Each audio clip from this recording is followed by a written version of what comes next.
me, Mario! Hello!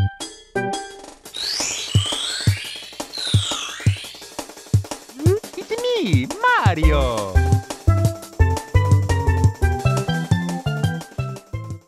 Sup folks, ExoParadigmGamer here. I'm actually going to be doing these things unscripted from now on, the camera segments, because I got a lot of comments on the Kirby Superstar video from new folks saying that they were cringy and some people couldn't even make it through the video because of them, and on the other hand, doing them scripted is a big fat pain in the ass.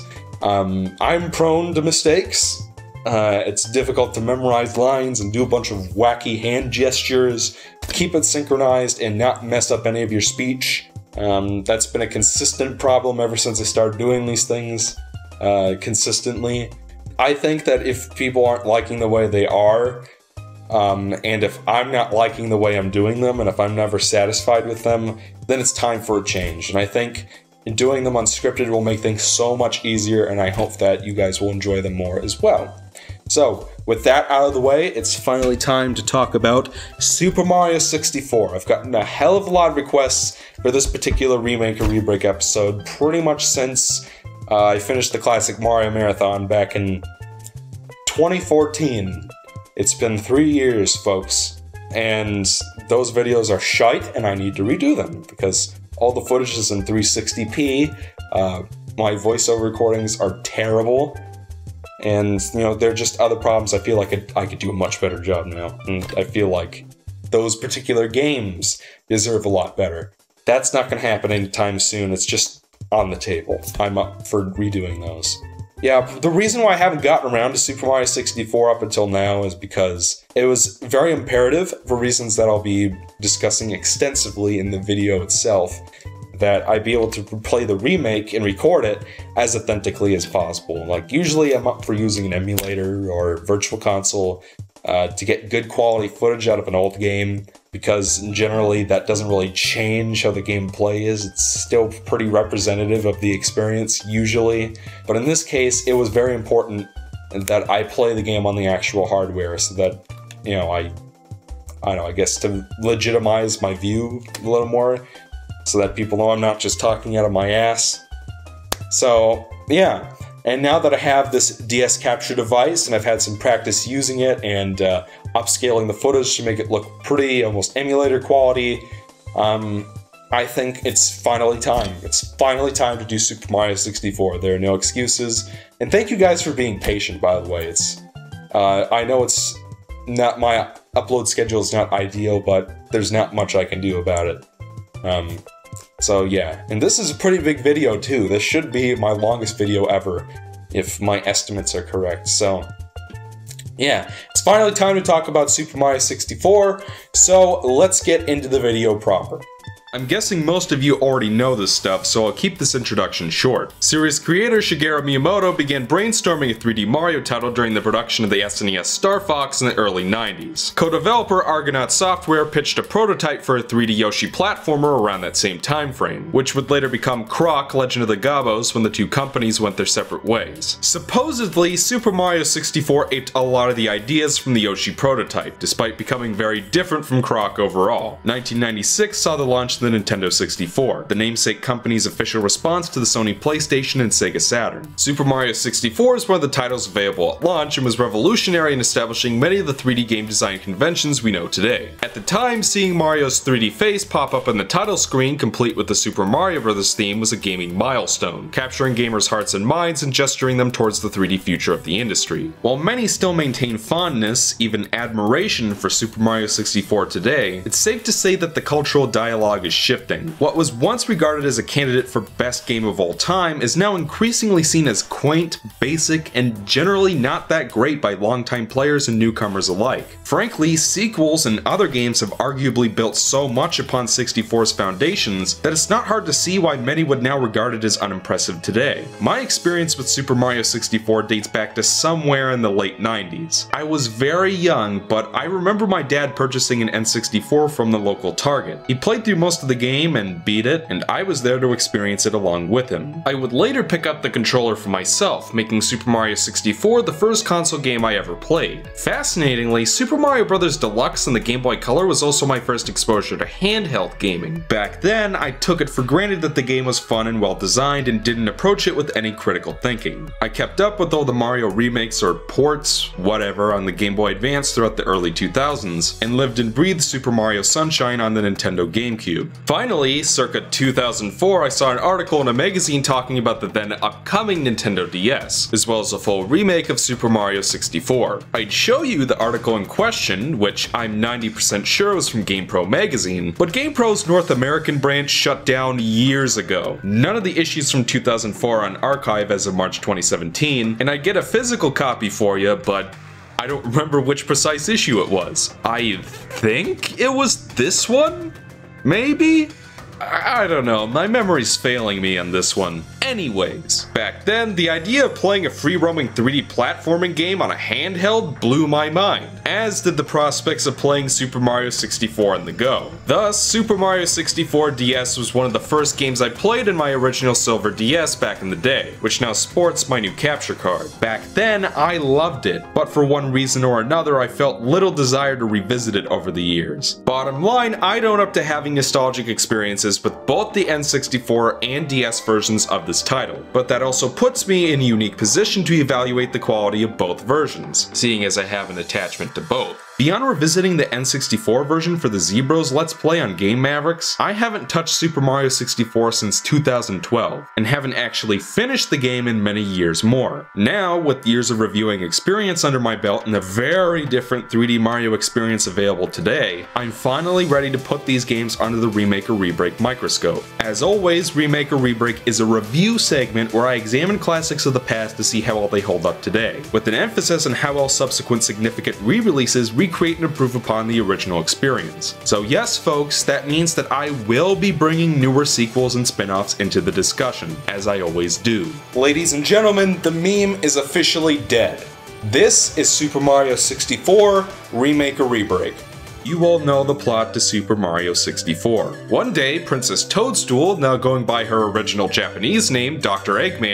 Princess Peach, invites Mario over to her castle to enjoy a delicious cake. When he arrives, however, Mario discovers that the villainous Bowser, King of the Koopas, has once again captured the princess, stealing the castle's power stars and raising an army of monsters within. To save the princess and restore the castle, Mario will have to enter the castle's walls and paintings to retrieve the stolen power stars, reach Bowser, and save the day. That's pretty much it. For the N64 version anyway. The story is explained mostly through dialogue from NPCs, the castle's toads, a first for the main series. The DS version is actually pretty different when it comes to plot. Mario once again receives an invitation to dine on high-quality cake at Peach's castle, but is joined by brother Luigi and childhood rival Wario. The three plumbers head inside but go missing soon afterwards. Yoshi, who played little more than a cameo role in the original, emerges as the initial protagonist, tasked with rescuing his friends and putting an end to Bowser's evil plot. Mario later re-emerges as the primary protagonist in the moments leading up to the final boss fight, but there are definitely more cooks in the kitchen this time around. Personally, I think they did a great job adapting the story to integrate multiple player characters into what was originally a single character experience. Moving on, the visuals in the N64 version definitely show their age when viewed today. I'm sure this was impressive back in 1996, but if you ask me, competing titles on the PlayStation overtook the Nintendo 64's graphical prowess very early on when it comes to character models, environments, and animations. So what do I like about the graphics? Well, if I can give them credit for anything, they're bright and colorful, and if you ask me, the environments don't actually look too shabby given the game's art direction. Sure, the game uses a bilinear filter to disguise how pixelated the textures actually are, which makes everything look smeary, but the aesthetic here is still appealing nonetheless. The game also uses dithering to mask the lack of color depth, and it works surprisingly well with S-Video, the best option for recording an unmodded Nintendo 64. The effect works considerably better on a CRT TV, but seeing as most people don't own these anymore, most people are gonna get an image that looks like this, which is alright. Where the visuals really show their age is in the character models. Beyond a few standouts like the monkeys or King Bob-omb, they look okay. But it's really obvious that the graphics wizards at Nintendo were still learning the ropes of 3D character modeling. Perhaps most distracting for me is the use of 2D sprites to create the illusion of 3D spheres. Frankly, there are a lot of 2D sprite objects in this game, and my own experience with 3D modeling makes that impossible to ignore. Plus, many of the models just look weird and simply scream early 5th generation graphics. I mean, just look at Bowser. He barely looks anything like his official artwork, which is present in-game no less. Mario himself looks alright and is animated well, but when viewed up close, it's really obvious that instead of box modeling him, they just threw a bunch of sphere primitives together, stretched the vertices a little bit, and called it a day. This is all part of the times, I understand, but 1997's Crash Bandicoot and other titles showed there was a reason to expect better even early on in the generation. The performance isn't the greatest either. The Nintendo 64 certainly isn't remembered fondly for its frame rate, and from what I can tell, Super Mario 64 hovers between 20 and 30 FPS, whereas most PlayStation games generally maintain a cool 30 at all times. Does this ruin the game? In my opinion, absolutely not. But once I noticed it, it was hard to unnotice it, and the game really could stand a run at a consistent 30 frames per second. What really sucks are the times where the game chugs for no apparent reason. It doesn't happen often, but it's a huge pace breaker when it does. I'm sure a lot of people will disagree with me on this point, but it is my opinion that the DS version is a significant graphical improvement over the original. It's important to note right off the bat that the Nintendo DS has a resolution of 256 by 192, whereas the N64's was 320 by 240. Naturally, the remake is going to look more pixelated than the original. However, when viewed on the original screen it was designed for, the edges are smoothed over and the image actually looks really good. Even so, I still opine that the sharper, more pixelated picture in the remake looks much better than the smeary, blurry image you get when you play the original on a modern TV. It also makes the use of 2D sprites more convincing and less distracting. Additionally, the game runs at a consistent 30 FPS and rarely experiences noticeable performance issues. The biggest improvement, however, is definitely the character models. By golly, are these impressive for a DS launch title. The Goombas, the Bob-ombs, that crazy eel, the Fly Guys, they all have high quality character models that look just as you'd expect them to. To all the people who insist that the original looks better, I could never agree that this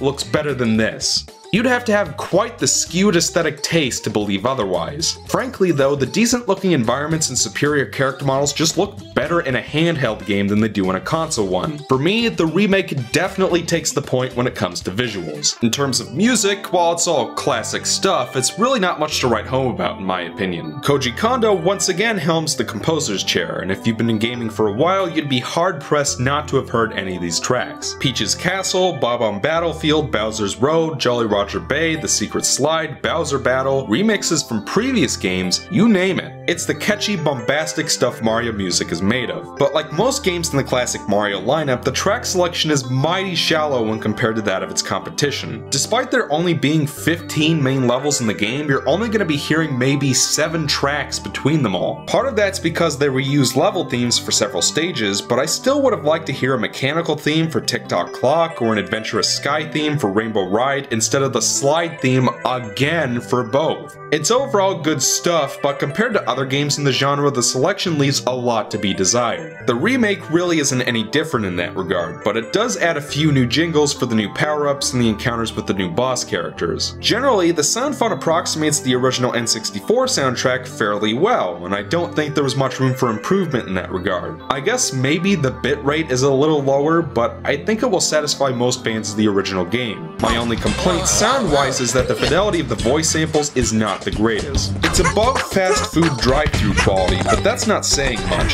At first, I found it kind of distracting, but as the hours flew by, I got used to it and then I stopped noticing it altogether. I imagine this was due to memory constraints, but still something better on the N64. That being said, let's jump into the gameplay. I think I should establish first and foremost that yes, this game is very different from the previous mainstream Mario title, Super Mario World. It's funny how people accuse early 3D Sonic games of betraying the classics or whatever however, when Mario 64 threw out much of the previous Mario formula and developed one of its own. Back in the 90s, Mario fans just rolled with it and received the decision well, and I entered the franchise at this critical juncture. When I was growing up, there were two ways to play Mario: a traditional 2D side-scroller on the handheld systems, and an open-world 3D collectathon on the home systems. I just accepted that 2D Mario and 3D Mario played differently and never gave it a second thought. Fast forward to 2017 and things have definitely changed. Super Mario 3D World is the most recent installment in the main series, and it looks and plays very much like a 2D Mario game. Within that same time frame, a sizable group of Mario fans have assembled to argue that moving the collectathon gameplay in Super Mario 64 and Super Mario Sunshine was a mistake, and that these games aren't really Mario games because they don't have point A to point B linear level design. These people often laud 3D Land and 3D World for pulling off the 2D Mario formula in 3D, and present it as the true ideal future of the franchise. These Mario fans may differ on one or more of the above points, but that's the general gist of what they're saying as far as I can tell. Indeed, one could easily credit Super Mario 64 with establishing the collectathon subgenre. As alluded to earlier, Princess Peach's castle acts as a hub world linking the game's levels together through magic paintings, holes, walls, etc. Instead of having dozens of linear levels like in the previous 2D games, Super Mario 64 sports a mere 15.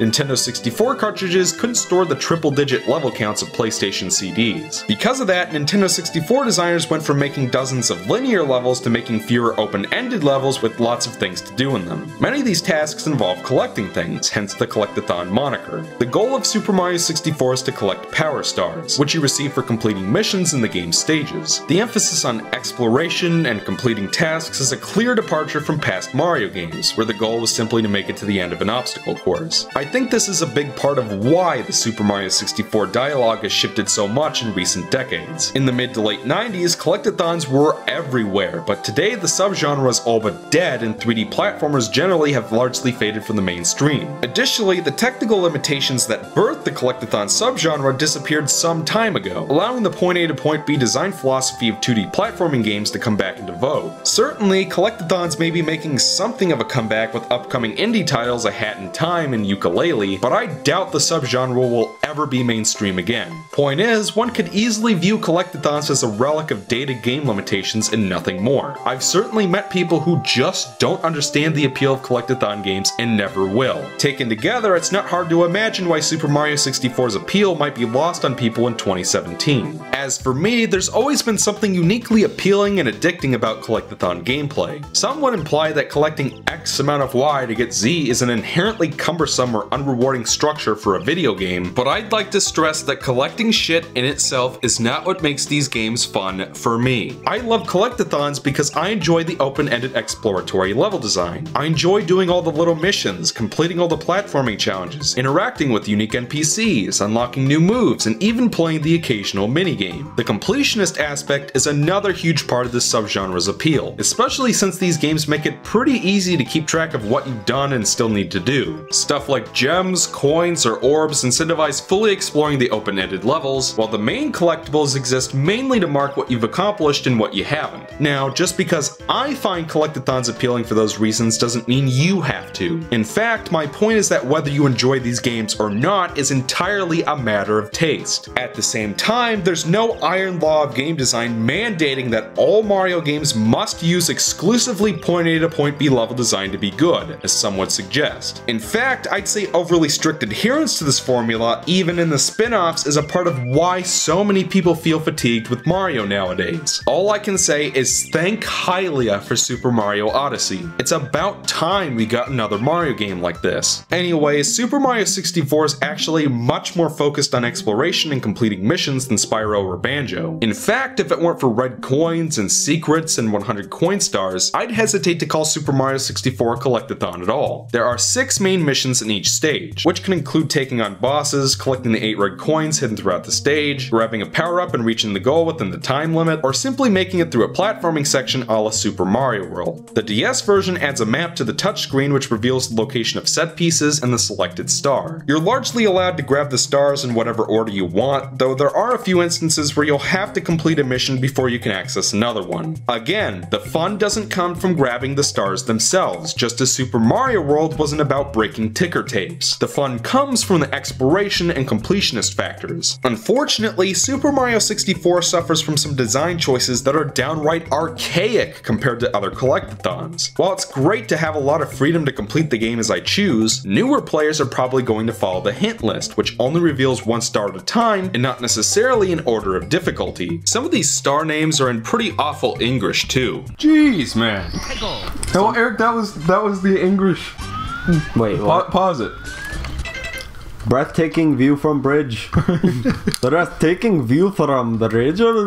Getting back to the random order of difficulty, the first star in Rainbow Ride is one of the hardest missions in the stage, with the following stars being much easier. On a related note, I don't understand why Super Mario 64 feels the need to kick you out of a stage every time you grab a star. The system works for Super Mario Sunshine, seeing as the levels change substantially between shines, but for a game that emphasizes freedom, it doesn't make a whole lot of sense. Imagine if Banjo-Kazooie kicked you out of the stage after every single Jiggy, or if Spyro 3 kicked you out of a stage every single time you got a Dragon Egg. It just wouldn't make sense. The hint order and the forced re-entries often combine in unfortunate ways. Why do I have to climb up TikTok clock so many times? Why do I have to swim through this channel on Dire Docks to get over half the stars? Why is it that when there are 2 stars in close proximity, I can't just grab both in one go? Remember that first star in Rainbow Ride? Well, the last star requires you to shoot yourself out of a cannon from the exact same ship. So you're basically being asked to redo the exact same thing twice with a little extra the second time around. What's even weirder is that the 100 coin stars don't kick you back to the hub for some reason. Why couldn't all of the stars have been like that? I realized that Super Mario 64 was the first of its kind, but that doesn't make this intelligent game design, and I feel the developers only did this to disguise how short the game would be otherwise. Unfortunately, the DS version doesn't really remedy any of these issues. The hint order is largely the same, and the game still feels the need to kick you out of the stage after every single star. Now, for all the time I've spent on this topic, I should stress that this is hardly a fatal flaw that ruins either version. For most of the levels, the non-linearity helps to mitigate whatever time is added vis-a-vis the forced re-entries. And even then, it only takes 1 or 2 minutes, maybe 3, to grab most of the power stars in the game after spawning in. So it only gets particularly cumbersome in a handful of stages we'll be covering soon. I bring this issue up because it seems like a baffling choice in hindsight, and I'm not quite sure why they stuck with it for the remake. One thing the DS version does do, however, is modify some stars and add new ones for a total of 8 per stage. Some stars were modified so that new characters can play them, others bring in new power-ups, mechanics not in the original game, some of the more annoying ones were improved, and a couple were cut from the game altogether. In terms of the new stuff, my favorite addition is the silver stars, which would later reappear in Super Mario Galaxy 1 and 2. You have to collect the 5 silver stars and bring them back to the star sphere. If you take damage, you'll lose one of them, so you have to avoid enemies and hazards. Also new are the star switches, which temporarily spawn a power star, adding in some time challenges. I'm sure some people might be put off by the fact that stars from the original game were changed or removed, and I can understand why. At the same time, however, most of the changes make sense in the context of the remake. The stars where you hunted down the 5 secrets, for example, now have you seek out 5 silver stars in the remake. Meanwhile, the 2 stars that were actually cut from the main stages altogether are both filler stars you don't remember, while all the classic stars you actually remember are here and accounted for. Admittedly, part of me does miss the collect the cap star, and I'm not sure why they decided to add the condor to Tiny Huge Island, but these are hardly blasphemous changes. The new stars, meanwhile, are generally strong additions that emphasize the new mechanics. As for the level selection itself, it touches on all the familiar Mario staples. Green plains, watery depths, fiery volcanoes, blistering cold, and scorching desert. It's all there. A little more creativity would have been nice, seeing as there are 2 ice levels and 2 water levels that both look kind of the same. In terms of the level design itself, Super Mario 64 seems a bit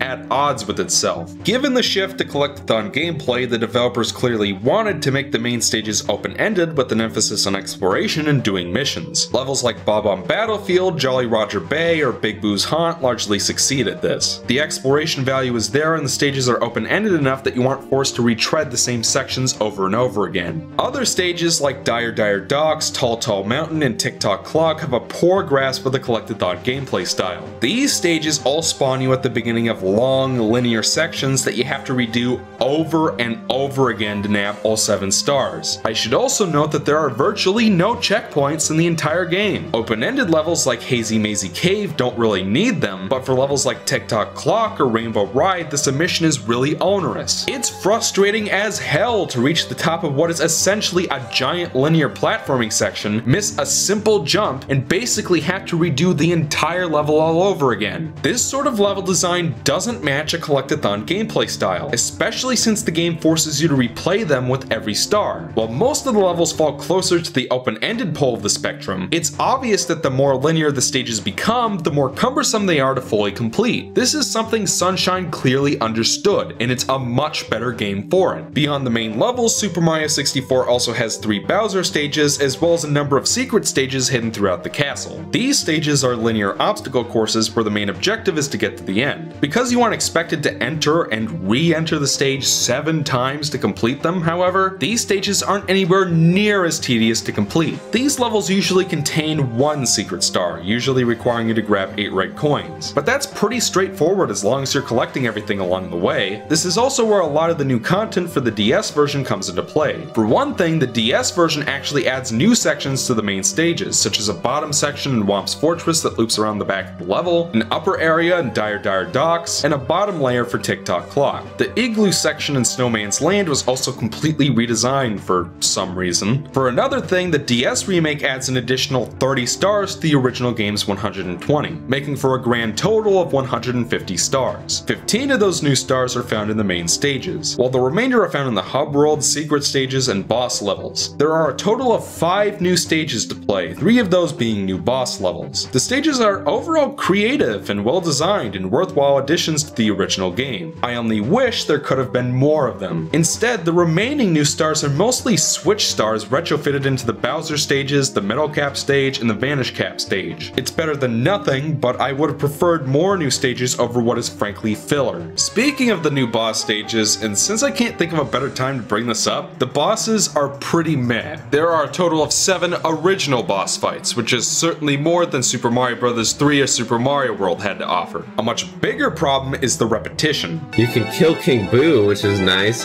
Big Boo, whatever, you can kill him again too, and you can kill King Boo. You can kick a ball, and you can kick a ball, and then you can also kick another ball, and then if you're lucky, you can kick a silver ball, which is kind of cool, because it's like, that's like a different kind of ball. Shut up, Mom! Was this really the best they could come up with to fill 6 stars in these stages? It's literally the exact same boss fight 3 or 4 times. Difficulty-wise, these are all really easy bosses, even by Mario standards, which would be fine if they were interesting, but not so much. The DS version adds 3 additional bosses. Goom Boss, a character modeled after the Goomba King from Paper Mario, King Boo, crossing over from Luigi's Mansion, and Chief Chili, a completely original character. These new bosses are a little more challenging and certainly more interesting encounters overall. And yes, King Boo and Chief Chili are sufficiently different from Big Boo and Big Bully to stand out as good bosses in their own right. Bowser, meanwhile, is a mite janky. You have to pick him up by the tail, swing him around, and throw him into one of the ball spikes surrounding the arena. While Bowser goes down in one hit and is overall pretty easy, the camera is absolute shite and it's difficult to get a feel for when to time your throw so he'll go where you want him to. While you can bum rush your way to victory in the first 2 fights, Spoiler alert!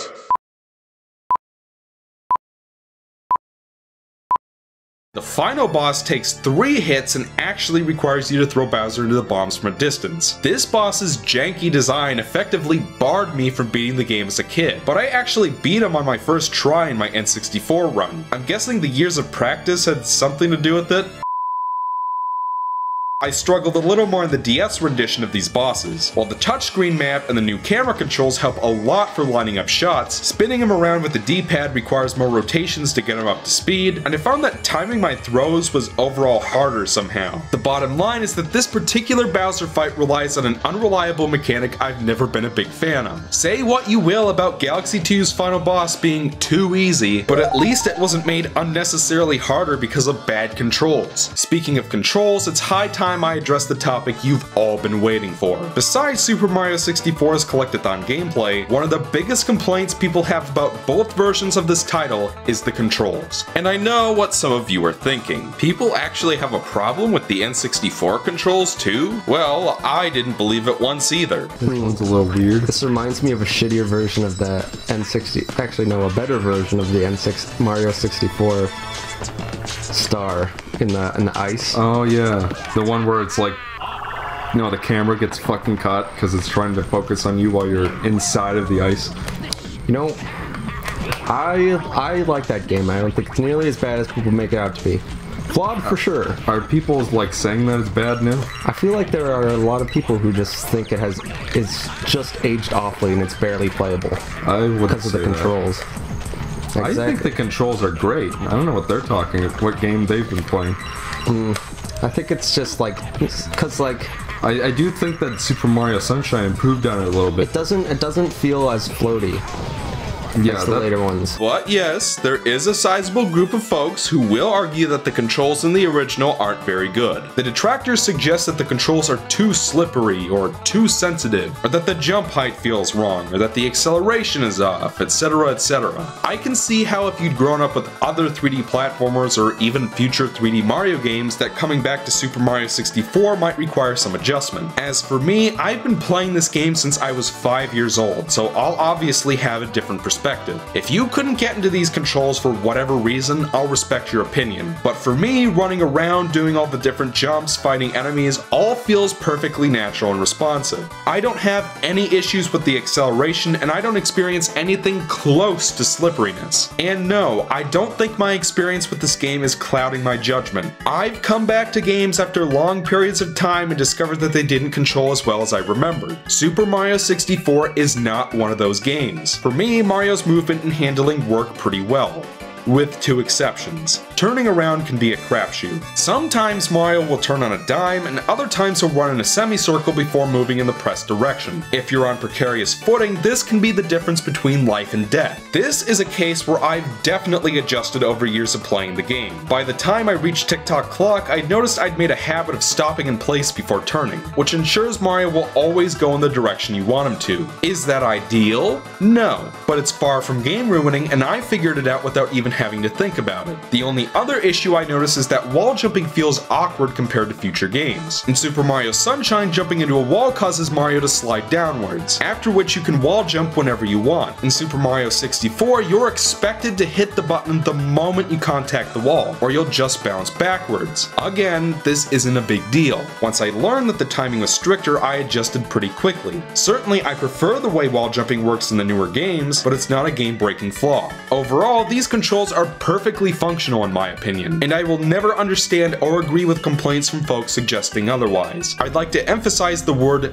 functional. These controls are clearly flawed in specific circumstances, but they work regardless because the developers designed levels around them rather than against them. The developers actually made a point of nailing down Mario's controls before designing any levels, and it shows. Just as the more restricted controls match the modular hallways in Crash Bandicoot, so too do the free-roaming 3D controls match Super Mario 64's open-ended exploratory level design. It's only when you start playing custom levels in Super Mario 64 ROM hacks that the flaws of this particular control scheme start to show. A discussion of Super Mario 64 Star Road and all of its complexity is beyond the scope of this review. Suffice it to say that this hack is ambitious, creative, and has some good things going for it. Unfortunately, all of that is vastly overshadowed by the terrible level design, which doesn't match Mario's movement and physics very well at all. It often requires jumps of Herculean timing and skill that only a Super Mario 64 hacker would possess. Frankly, I wouldn't be surprised if this game was never tested, because when Star Road gets bad, it gets really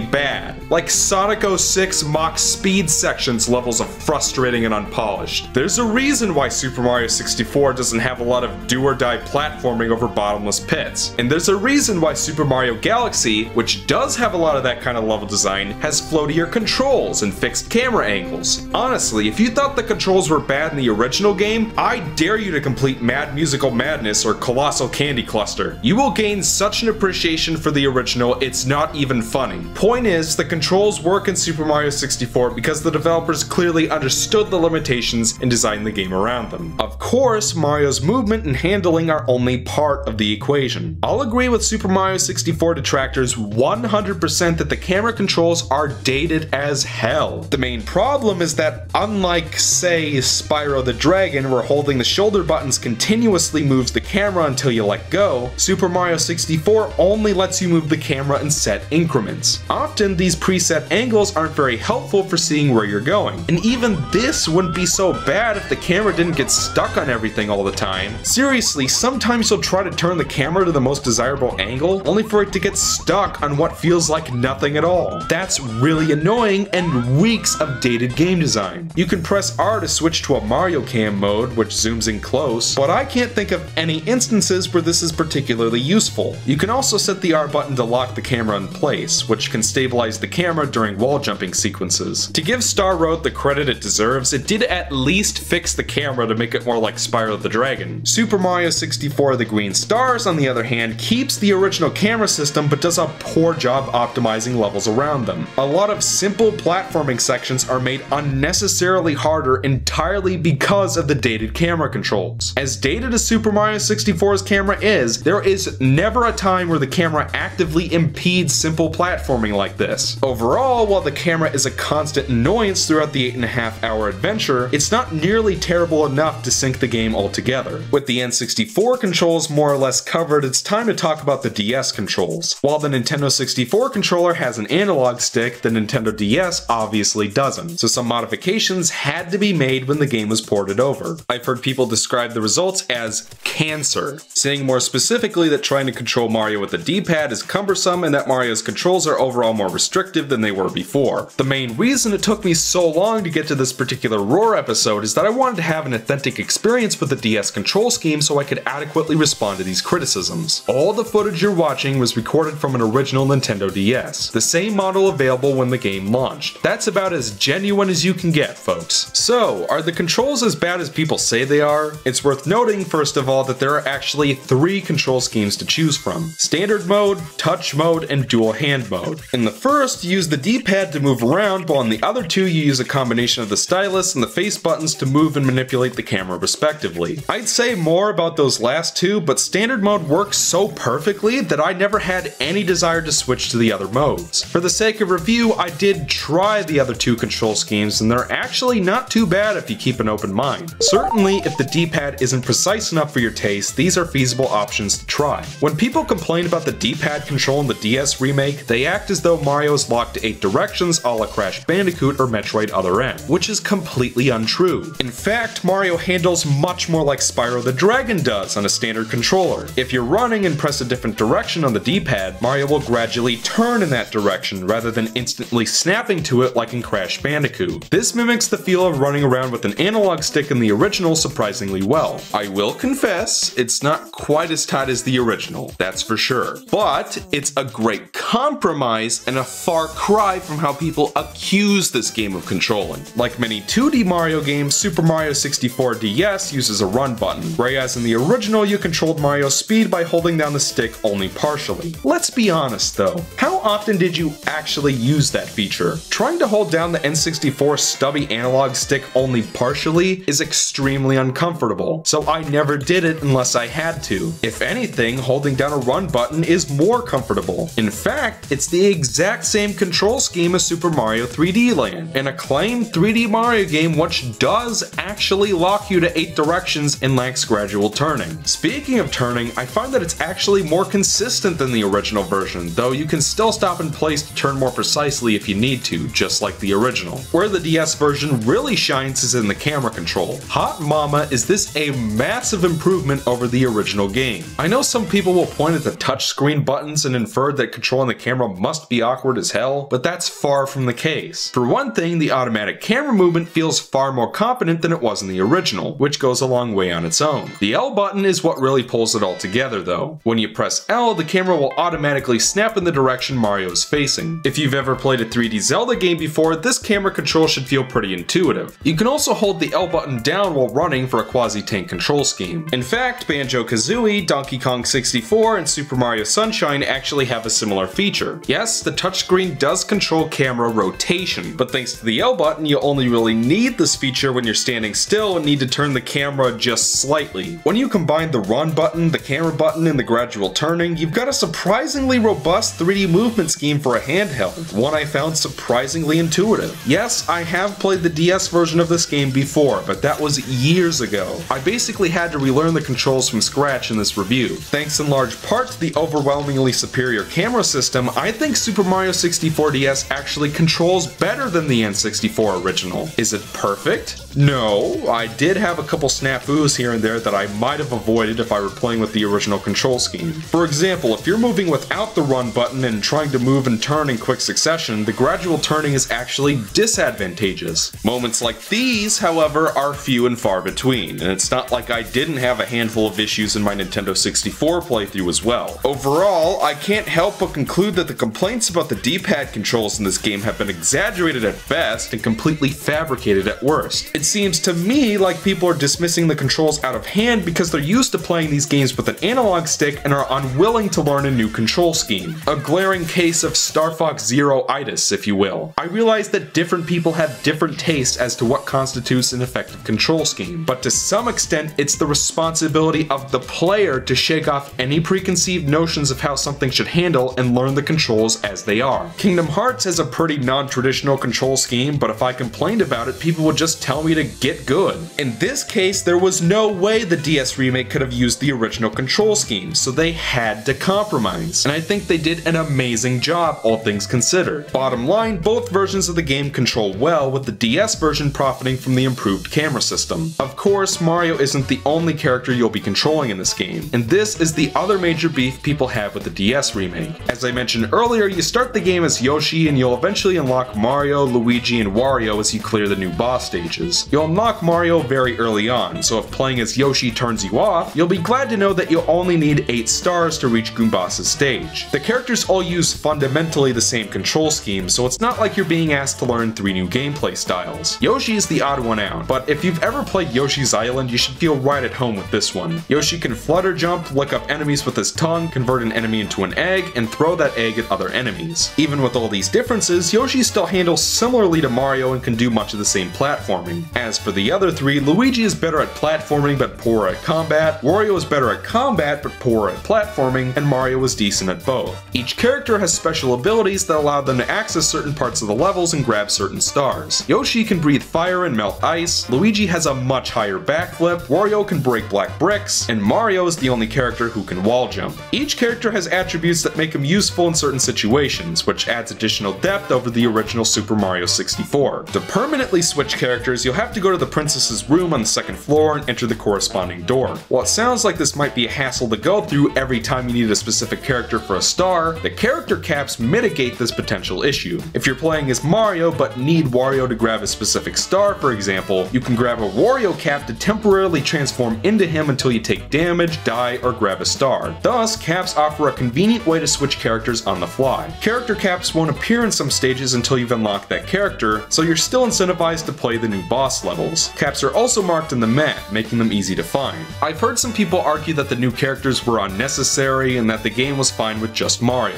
While I don't disagree on that last point, I opine that the new characters add a lot of depth and flexibility not in the original game while not overcomplicating things. Either way, I'm just not buying this complaint. On one hand, if the characters really bother you that much, once you unlock Mario, you can beat the game without ever touching any of the other characters. Even if you're going for 100%, you can still play the vast majority of the game as Mario if you want, while using the character caps to quickly grab whatever Mario can. On the other hand, I think the moveset variations make the new characters worth playing in their own right. Luigi became my character of choice for the latter half of the game, seeing as his high backflip and scuttle jump make quick work of annoying platforming sections. Stages like Rainbow Ride that were a massive pain in the arse in the original become significantly more enjoyable here thanks to Luigi's better platforming capabilities. If I had to nitpick, once you unlock Mario, Yoshi doesn't get a whole lot of use after you reach the basement, but he does make up for this by offering a quick way to switch to the other characters upon entering a stage. Wario, on the other hand, is only really useful for his character's specific missions. By the time you unlock him, you'll have already beaten most of the bosses in the game, so his superior combat abilities are unfortunately wasted. Still, the Wario caps make it easy to switch to him when you actually do need him. Bottom line, I can only see the new characters as a positive addition over the original game. If you want a collectathon where multiple characters overcomplicate things and pad out game time, see Donkey Kong 64. I should probably mention the power-ups, because that's another big version difference. In the original, Mario could unlock power-ups vis-a-vis Super Mario World by pressing the big colored switches hidden in the castle. The wing cap allows Mario to fly for a period of time. Its usefulness is undermined by the controls, which are awkward but functional. The vanish cap allows Mario to temporarily turn transparent and walk through certain walls. Finally, the metal cap turns Mario into metal, allowing him to walk underwater and survive noxious gas. In the DS version, there's only one switch that spawns red blocks. These either contain power feathers, which act like wing caps, or power flowers, which give certain abilities depending on the character. Mario's power flower acts like the pea balloon from Super Mario World, inflating him like an ingrown toenail and allowing him to float through the air. There's also a super mushroom power-up that causes all 4 characters to grow to mega mushroom size and destroy everything in their path, but it doesn't get much use. Luigi's flower acts like the vanish cap, Wario's flower acts as a metal cap, and Yoshi's flower allows him to breathe fire for a short period of time. This means that a lot of the character-specific missions involve swapping characters to use power-ups that Mario used to be able to use on his own.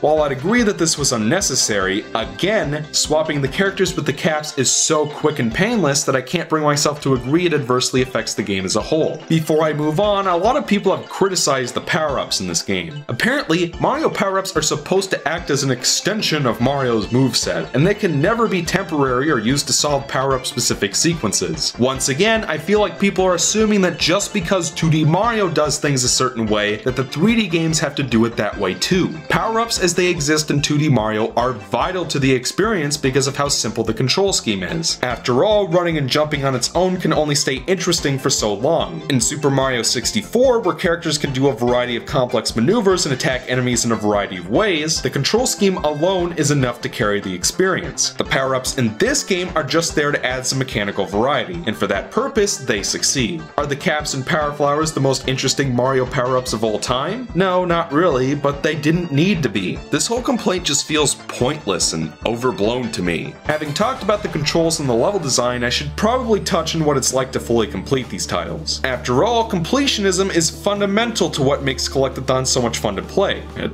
least in my opinion. While you can do minimalist runs and skip a lot of stuff if you want, clearly these games are made with full completion in mind. Why else would you be given a giant checklist of everything in the game? Overall, completionist runs in Super Mario 64 are a fun time, but there are several things I should probably address. First, the forced re-entries in the hint order, which I've already covered pretty thoroughly at this point. Second, the checklist lumps all the secret stars into one numerical total, so if you're not keeping track, it might be hard to remember which secret levels you've already completed and which you haven't. The big thing you're all waiting for me to address, however, are the 100 coin stars. These missions are not unlike the music notes in Banjo-Kazooie. Collect 100 coins in all 15 main stages, and you'll receive an additional star for your troubles. 100 coin stars are meant to incentivize mastery of the stage layouts, basically requiring you to explore every section of the level in one perfect run. There are a couple issues that can make these stars a chore to play. If you die, you lose all your coins and have to collect them all over again. Obviously, the solution to that problem is to avoid dying, but for levels like Rainbow Ride, Tick-Tock Clock, and Tall Tall Mountain, dying at least once is almost inevitable. There's nothing more frustrating than making it a good way towards 100 coins only to get killed out of nowhere by something that you seemingly couldn't predict. Again,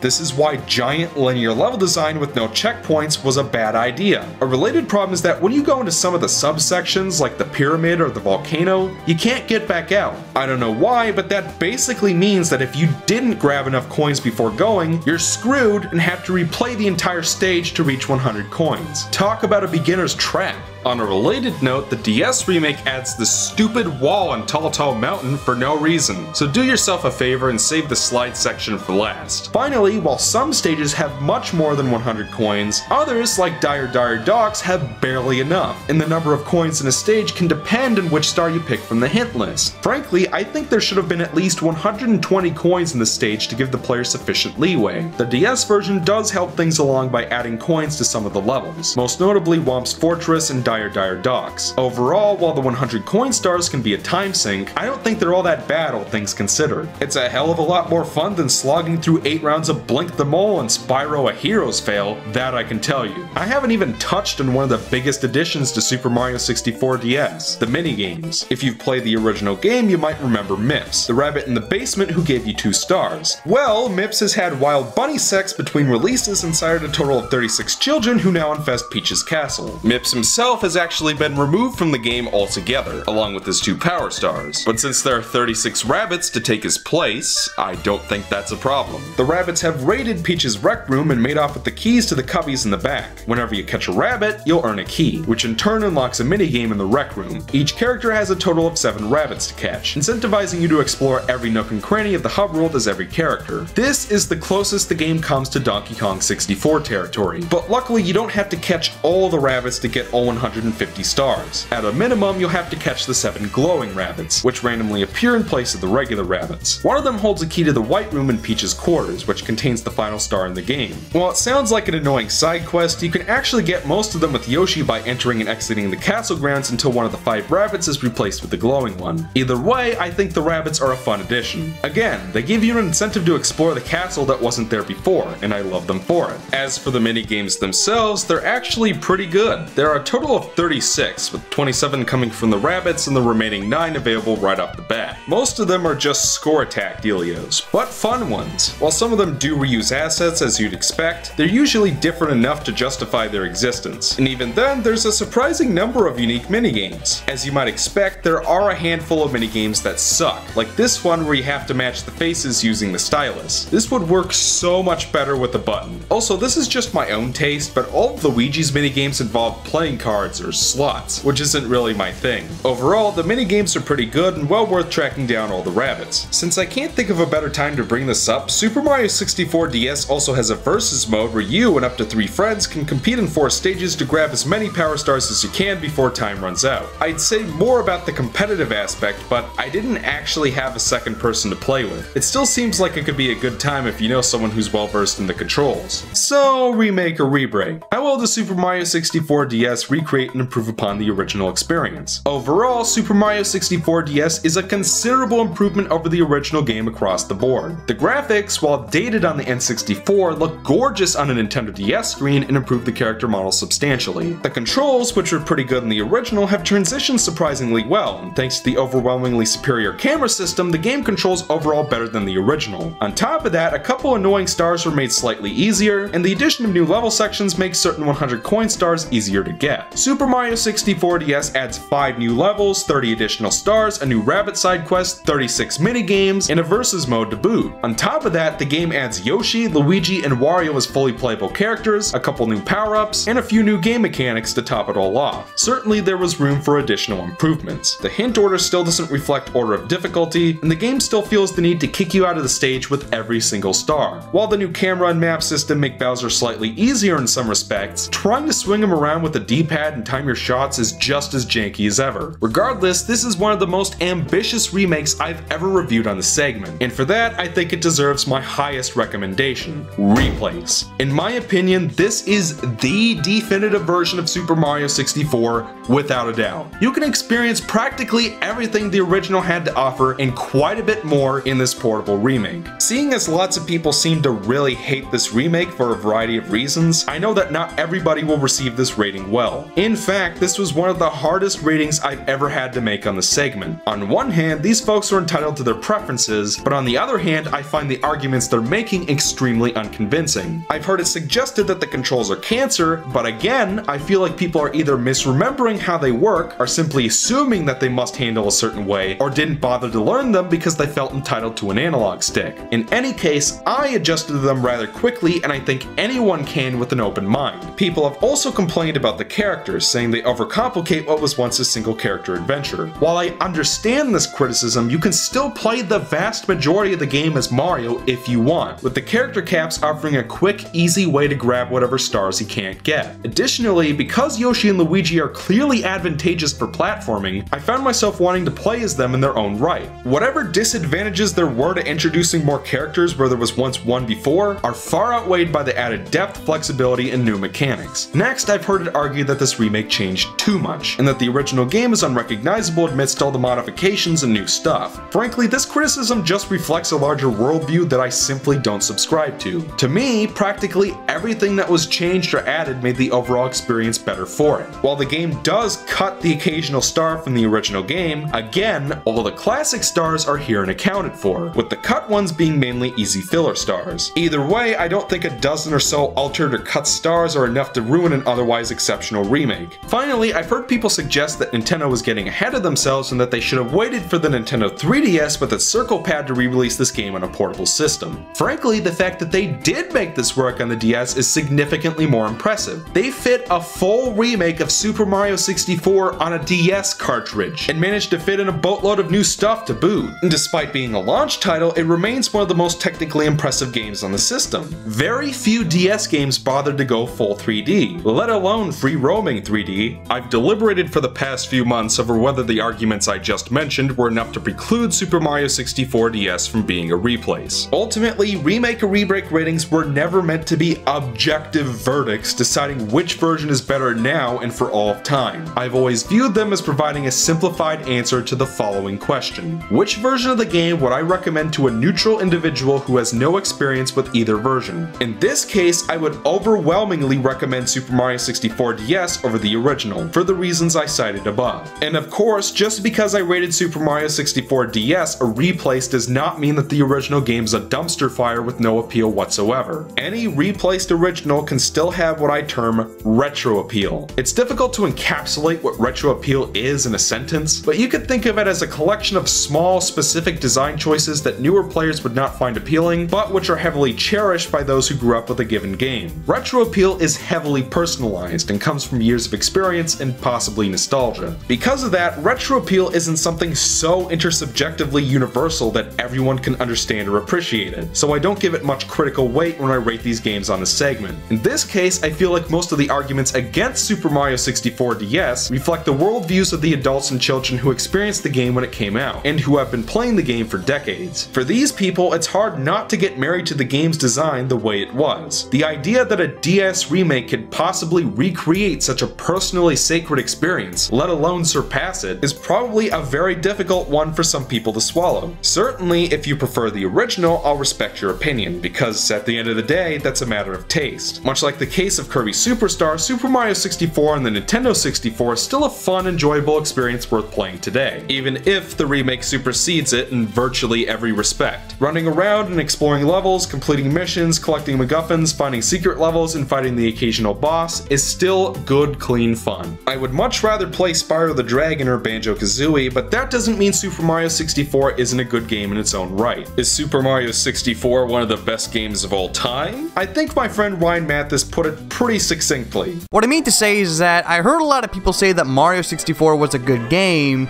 just not why it was a good game. I never heard anyone bring up the camera, the controls, the level design, the game's structure, the power-ups, or any of that kind of stuff. All I ever heard was Mario 64 was a revolutionary game, therefore it is good. No questions asked. Indeed, it's not hard to see how Super Mario 64's glowing reputation could set it up for failure years later. Collectathons in general are something that you either love or you don't, so Super Mario 64's gameplay certainly isn't going to appeal to everyone, even when compared to collectathons in its own generation, like Spyro the Dragon or Banjo-Kazooie. Super Mario 64 can seem downright archaic by comparison. There's a lot of unnecessary repetition the developers could have very easily mitigated. I'd also rather replay pretty much any other 3D Mario game over this one, if I'm being honest. Bottom line, while I think this game holds up today where it matters, it's nothing that's gonna blow your socks off. If what I showed off in this review looks interesting, I suggest purchasing the cartridge version of Super Mario 64 DS online. Or if you want to play it on the big screen, you can download it through Wii U Virtual Console. Even though the analog stick is emulating a D-pad, it feels surprisingly natural. The Nintendo 64 version is also available on Wii U Virtual Console, and is up-res to HD with the better performance. Either way, I wouldn't get your expectations too high for this one. Mario's appeal has always boiled down to good, clean fun, and Super Mario 64 is no exception. And that, my friends, was Super Mario 64 Remake or Rebreak. I hope this beefer of a video was worth the wait. Playing Super Mario 64 got me in the mood to play another Mario classic, an underrated gem that I don't think really gets the credit it deserves. So, join me next time for a regular review of Super Mario Sunshine for the Nintendo GameCube. I have a lot to say about this one. You know, even if it's not Remake or Rebreak, folks, I apply the same sort of analysis that I do here in my regular reviews as well. So, if you enjoyed my take on Super Mario 64, you'll probably enjoy my take on Super Mario Sunshine as well. So, please consider watching that video as well when it comes out. But yeah, thank you all very much for watching this video. Thank you very much for being patient. Until next time, I'm ExoParadigmGamer, and I hope you all enjoyed the review.